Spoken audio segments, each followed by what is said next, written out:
So today was my final visit with my radiation oncologist.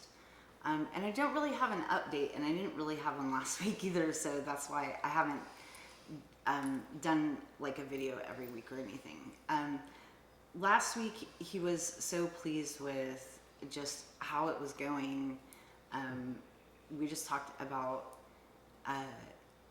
his child and our grandchildren and adult children, and just rejoice at having children. And it was just such a sweet, tender moment to like have with the doctor, and very unusual. I've really made bonds with some of these people, and so today I was like, well, today is our last visit. I see him every Wednesday, but my radiation ends next Tuesday, so I won't see him. And he was like, yeah, I guess it is. And so we gave each other a hug, and it was just very emotional.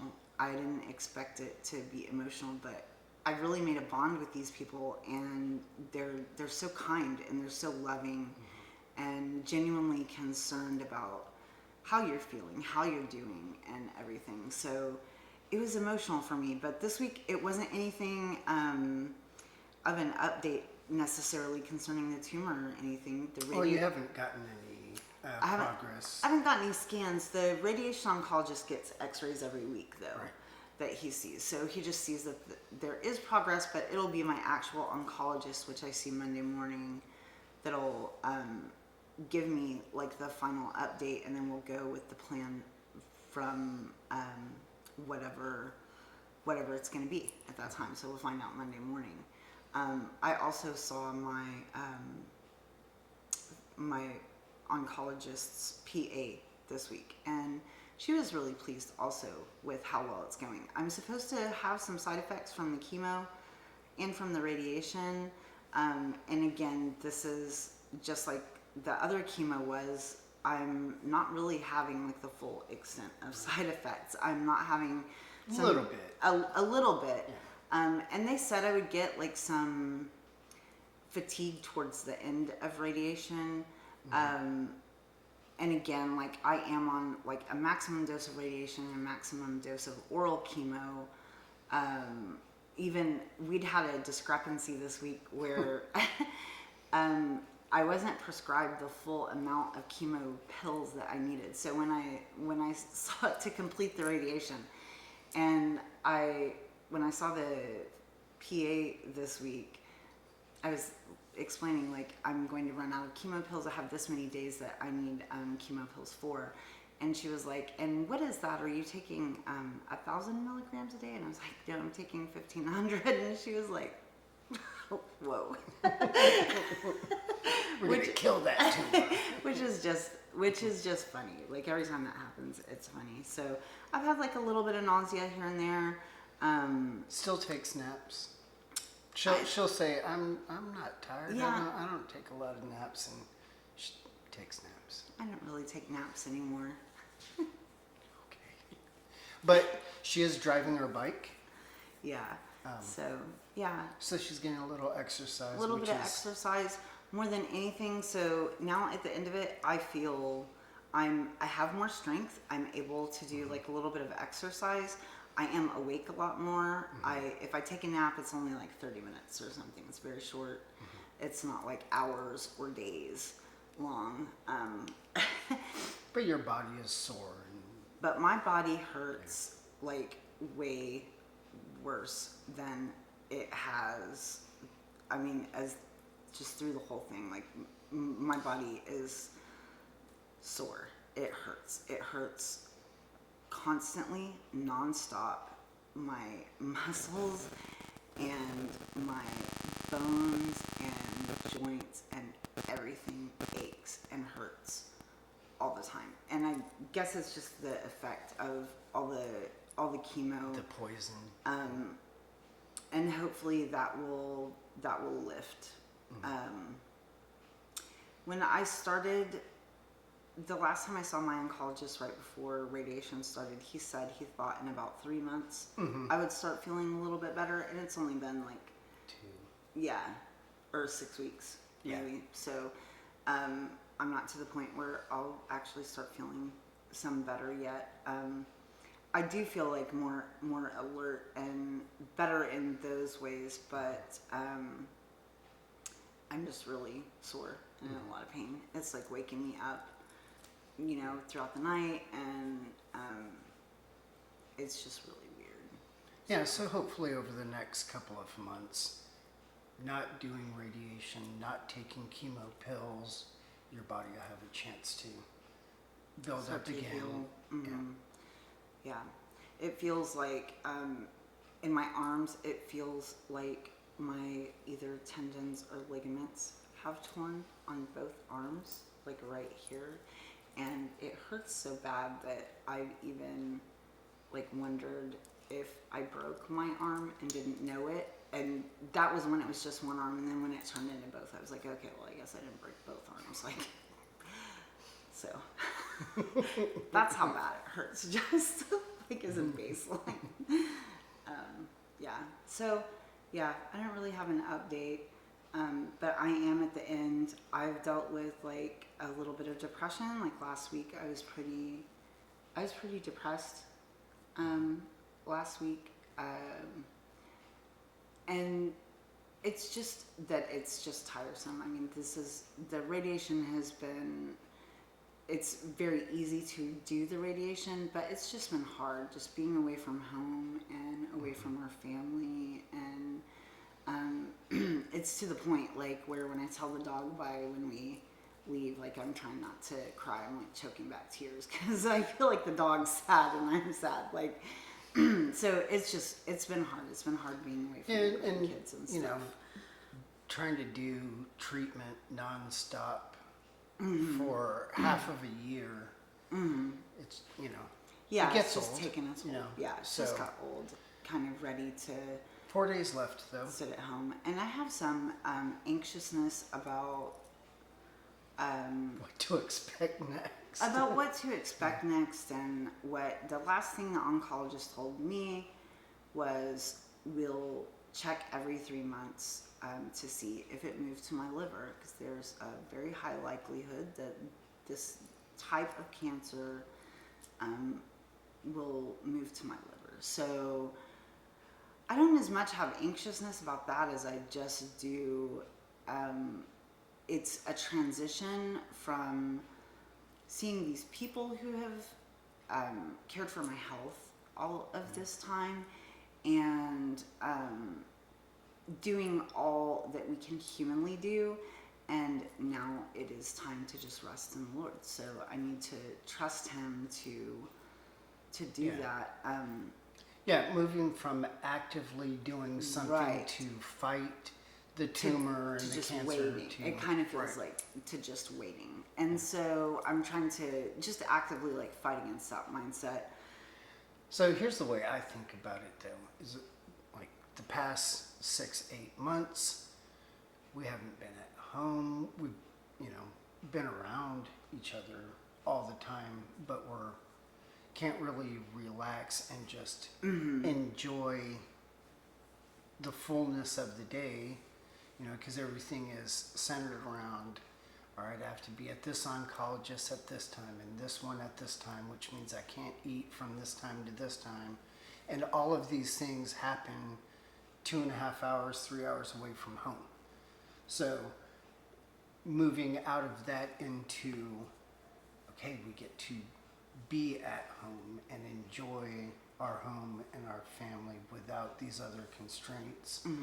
That's what I'm excited about. Yes. Just Yeah.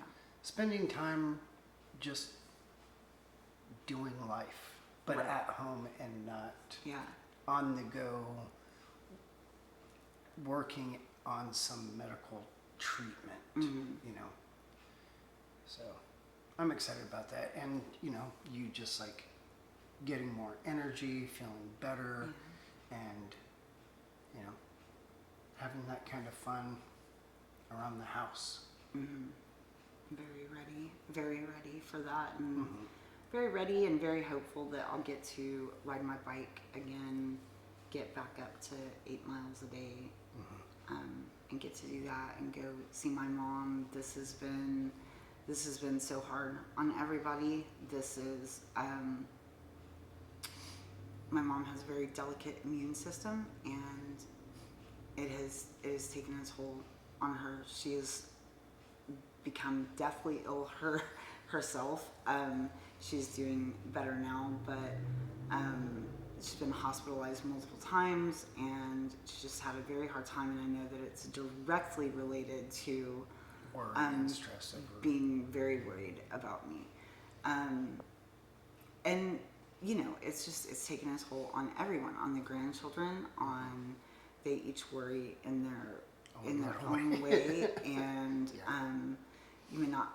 We frequently don't even like realize, like, to the degree that they're worrying, they're little, so they don't always think to tell you that they're worrying, and then something comes out, or you find out or realize that they've really been like crushed in their spirit, and they've been crying at night, and they've been really worried. And so I genuinely hope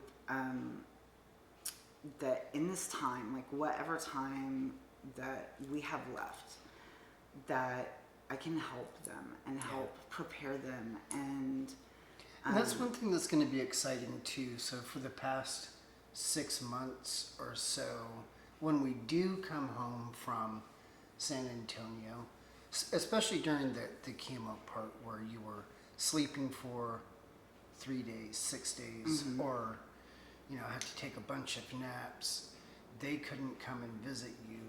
We had to, hey, leave grandma alone right now. She'll come over, you know, because you were tired and sick. And so like now they'll be able to come over and bug you and knock on the door. And I'm ready. I'm ready for that. so, And that started this week, and I was like, let them all in. right. I started like feeling like ready for that. And Because that's they been don't hard want on to. They them. don't want to bug you. They know that you're sick, but they miss. They very much need to see me, and they need to see that I'm okay. So I'm excited for that. I hope I can help just in the time we have, just prepare them, and just have a joyful time together. And I'm excited. I'm excited about that. And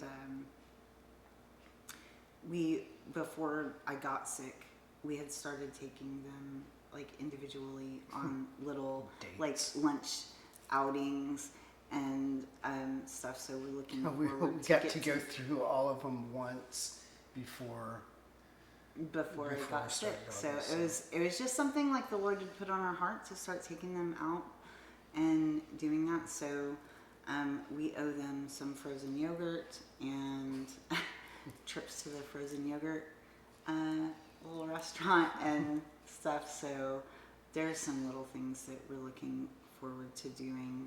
And I haven't, through the whole thing, I haven't tried to avoid, you know, like they tell you when you have cancer, it's like avoid, you know, children or people who might be able to get you sick, specifically children. And I haven't done any of that. I haven't avoided them. well, I mean, part of that is, you know, like public school and, you know, the amount of transmission that the people they come in contact with. And kids are just dirty, you know. They run around outside in the country playing in dirt and leaves, you know. And we've had times where other family members, though, have gotten sick. And so out of kindness and love, they've like stayed home from church. And then those were actually really hard weeks, because then we would go like a couple of weeks without getting to see them, and that was really hard. But we're so thankful for that. And so we're just ready. How long it is before your immune system starts getting stronger? So You know. I don't even remember if I told you. I had a like regular doctor's appointment last week with you know, what do you call them? Primary care. Primary care. Suggest that she gets a whole bunch of cancer tests. Just like screenings for things like mammogram and colonoscopy and lung scans and stuff. And I'm like, I am scanned out. I'm like, I've had so many I have tell you what, X-rays every single week. I'll ask my cancer doctor about all that. Yeah, so I have my paper. I'll ask the oncologist about it. I do want to do it, like, if it's necessary, even though I don't like tests and stuff like that, but yeah. So I'll ask him about that on Monday if he desires. I have that. I've had so many scans and tests and x-rays that I can't even see I can't imagine what they could possibly find that they have not already discovered, but you never know. So, but when I saw my the primary care doctor, they had done blood work, and she said all of my blood work was really good. Did I tell you that? Yeah. Okay, yeah. Said all of my blood work was really good, and she was like, your platelets are like a little bit low, and I was like, well, yeah, chemo. I mean, I'm on chemo, so. And she was like, yeah, but they were only a little bit low. Yeah. And so, and then it was like a little low on vitamin D, but other than that, like, my blood work was good. And she was really, again, it was one of the things where this doctor, she was like really amazed. She was like, your blood work's actually like really good. Yeah, so I'm so thankful for all of those things and for everybody's prayer. I know that it is only God's hand on me, that my body, I'm not taking care of it in my 50 years on earth, and that the Lord has sustained me through this extremely difficult trial and heavy poisoning is absolutely amazing. So it is absolutely only His strength that I'm depending on to get through. So yeah, we'll give another update after you see the oncologist Monday or Tuesday. Yeah. So, all right.